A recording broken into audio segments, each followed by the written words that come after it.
सोना चांदी के साथ साथ सभ्यता, ज्ञान और समृद्ध व्यापार था। इसी वजह से दुनिया भर के व्यापारी भारत की ओर खिंचे चले आते थे और इन्हीं में समुद्र के रास्ते एक नई ताकत ने कदम रखा।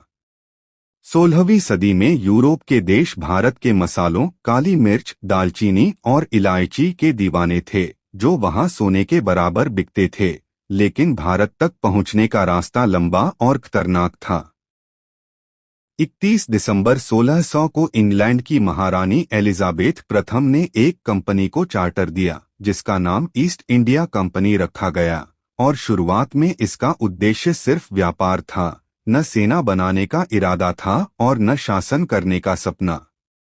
1608 में कंपनी का जहाज सूरत पहुंचा और कैप्टन विलियम हॉकिंस मुगल बादशाह जहांगीर के दरबार में गया, जहां अंग्रेजों ने खुद को केवल व्यापारी बताकर दोस्ती दिखाई और जहांगीर से व्यापार की अनुमति ले ली। धीरे धीरे अंग्रेजों ने सूरत, मद्रास, बॉम्बे और कलकत्ता में अपने कारखाने और कोठियां बना ली, भारतीय राजाओं को तोहफे देकर दरबारों में जगह बनाई और आपसी झगड़ों में दखल देने लगे। 18वीं सदी तक आते आते मुगल साम्राज्य कमजोर हो चुका था और छोटे छोटे राजा आपस में लड़ रहे थे। यही वह मौका था जिसे अंग्रेज ढूंढ रहे थे और उन्होंने फूट डालो और राज करो की नीति अपनाई।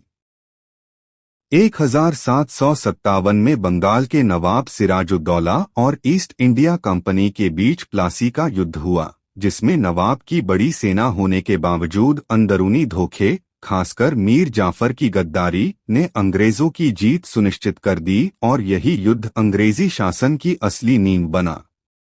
प्लासी के बाद कंपनी सिर्फ व्यापारी नहीं रही, बल्कि टैक्स वसूलने लगी, अपनी सेना बनाने लगी और राजा नियुक्त करने लगी, जिससे पूरा भारत धीरे धीरे उसके हाथों में चला गया।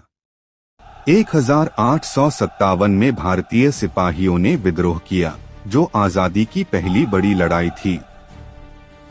हालांकि इसे दबा दिया,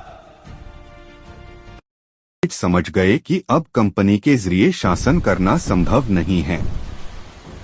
अंततः 1858 में ईस्ट इंडिया कंपनी को हटा दिया गया और भारत सीधे ब्रिटिश सरकार के अधीन आ गया। इस तरह जो अंग्रेज व्यापारी बनकर आए थे, वे पूरे भारत के शासक बन चुके थे।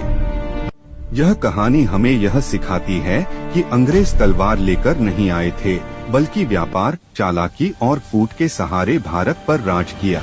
और इतिहास की यही चेतावनी है कि जब कोई देश अंदर से कमजोर होता है, तो बाहर वाला उसे आसानी